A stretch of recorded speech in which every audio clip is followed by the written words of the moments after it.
Hello guys, welcome back to our channel. তো আজকে আমরা হান্টারে রয়েছি, হান্টার থেকে বেরিয়ে যাব। তোমাদের তো কালকে আমাদের রুম ট্যুর দিয়েছি। আমাদের রুমের সব থেকে ভালো জায়গা হচ্ছে এই ব্যালকনিটা, যেটা যদিও আমি কালকে রাতে একবার দেখিয়েছি, আর একবার সকালবেলার ভিউটা তোমাদের দেখিয়ে দিচ্ছি। দেখো বাইরে কি সুন্দর রোদ উঠেছে। এখানে খুব একটা ঠান্ডা ছিল না, জাস্ট মোটামুটি ছিল, খুব বেশিও না খুব কমও না। তো যাই হোক, এখন আমরা হান্টার ছেড়ে বেরিয়ে যাব। একদম লাগেজ টাগেজ গাড়িতে গোছানো হচ্ছে। তো চলো আবার বেরিয়ে গিয়ে তোমাদের, এখন আমরা স্যান্ড্রমে রয়েছি। তো স্যান্ড্রমে দুকজ আলা উট আছে, সেটাই তোমাদেরকে দেখাবো, আমিও দেখবো। তো চলো সামনের দিকে এগিয়ে যাই, আর এখানকার ভিউগুলো তো তোমাদের দেখাচ্ছি। দেখো কি সুন্দর লাগছে বাইরের নজারটা, আর তার সাথে এখানে তীরবাজি হচ্ছিল, তো সেটাও আমি দেখছি। আর যেতে যেতে যাওয়ার পথে আর কি পড়ছে। আর লাদাখ ট্যুর যারা করছো তাদের জন্য ইম্পর্টেন্ট জিনিস একটা জানিয়ে রাখি, তারা কিন্তু প্রত্যেকের সাথে একটা করে টর্চ রাখবে, কারণ এখানে কিন্তু হোটেলগুলো বা হোমস্টে যেগুলোতেই তোমরা থাকবে, রাত্রিবেলা কিন্তু কারেন্ট থাকে না। এদের একটা নির্দিষ্ট সময় থাকে, সেই সময়টুকুই কারেন্ট থাকে, তারপর আর তোমাদের মানে আলোর দরকার পড়লে কোনো রকম কারেন্টের ব্যবস্থা কিন্তু নেই। এদের এখানে জেনারেটারে মানে ব্যবস্থাও কিন্তু নেই রাত্রিবেলার দিকে। তো সেই জন্য এখানকার ইলেকট্রিসিটির অবস্থা খুবই খারাপ, সেই জন্য টর্চ অবশ্যই সাথে করে একটা রাখবে। আর রাখবে যেটা হচ্ছে মোবাইল চার্জিং করার জন্য, আর মোবাইল চার্জ করার জন্য অবশ্যই সাথে করে একটা পাওয়ার ব্যাংক কিন্তু রাখবেই। কখনো কোনো রকম সুবিধা অসুবিধায় তোমরা পড়লে এগুলো তোমাদের অনেক উপকার হবে।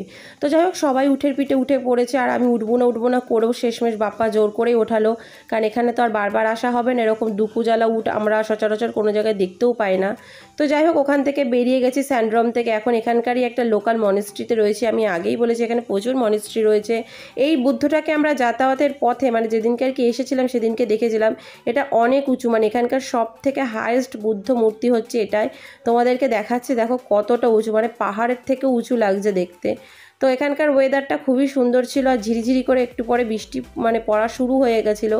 তো যাই হোক, এখানে বেশিক্ষণ সময় স্টে করবো না, কারণ অক্সিজেন লেভেল একদমই লো। আমাদেরও অনেকটা উঠেছি, কষ্ট হচ্ছে, তো তাড়াতাড়ি করে নেমে আবার এখান থেকে আরেক জায়গায় চলে যাব। কারণ আমরা এখন একটু একটু করে এগোচ্ছি প্যাঙ্গম লেকের দিকে। তো যতটা তাড়াতাড়ি আর কি পৌঁছানো যায়। রাস্তার অবস্থা খুবই খারাপ, দেখতেই পাচ্ছ কীরকম মানে ছোট ছোট পাহাড় পাথর টাথর রয়েছে, খুবই অবস্থা খারাপ রাস্তার। আর এদিকে তো কিছুটা দূর গিয়ে দুটো নদীর মধ্যেখান দিয়ে আমাদের পুরো যেতে হয়েছে। এখানে জোয়ার ভাটা চলতেই থাকে। তো শুনছিলাম বেশি জল থাকলে, এই যে এই নদীটার কথাই বলছি আর কি, জল থাকলে তো এখানে যাতায়াত বন্ধ হয়ে যায়, কারণ জল তখন এতটাই বেশি থাকে যে যাওয়া যায় না। তো এখন মানে যেতে পারছি। তো আরও একটা সামনে রয়েছে, দেখো এটাকেও আমাদের পার করতে হবে। তো রাস্তার অবস্থা দেখো খুবই খারাপ। আর তোমাদের সাথে কথা বলতে বলতে দেখো বাইরের নজারটা দেখো, আমরা কোথায় চলে এসেছি। আমরা কিন্তু প্যাঙ্গং লেকের একদম কাছাকাছি চলে এসেছি। আমরা প্রথমেই হোটেলে যাব না, আগে একদম লেকের সামনে যাব, লেকটাকে ভালো মতো উপভোগ করব, এনজয় করব, তারপর আমরা ফিরে আসব আমাদের যেখানে আমরা আর কি রাতে স্টে করব সেখানে। এখানে 3 Idiots বইয়ের মুভির শুটিং হয়েছিল, তোমরা সবাই জানো। আর এই জায়গাটা দেখে নিশ্চয়ই চিনতে পারছো, এইখানটায় শুটিংটা মানে বইয়ের লাস্ট সিনটা আর কি এখানটায় শুটিং হয়েছিল।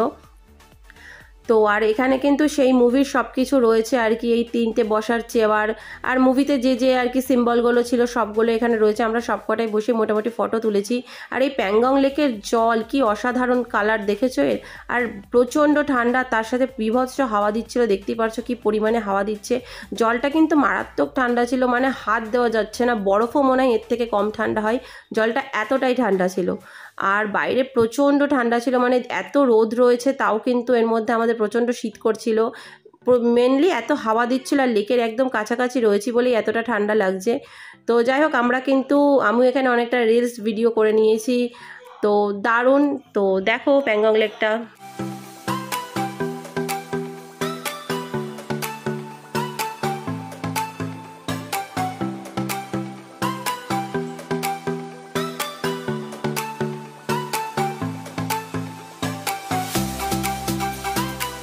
দেখতেই পাচ্ছ কত সুন্দর। আর আমি কিন্তু 3 Idiots মুভিতে যে আর কি স্কুটিটা ছিল, সেই স্কুটির ওপর বসেও কিন্তু একটু ভিডিও করে নিয়েছি। দেখতেই পাচ্ছ ওখানকার এই লেহেঙ্গা চলিটাও ছিল, একদম সেম টু সেম কালারই ছিল। তো আমি আর দেখে নিজেকে সামলাতে পারিনি, ভিডিওটা করেই নিলাম।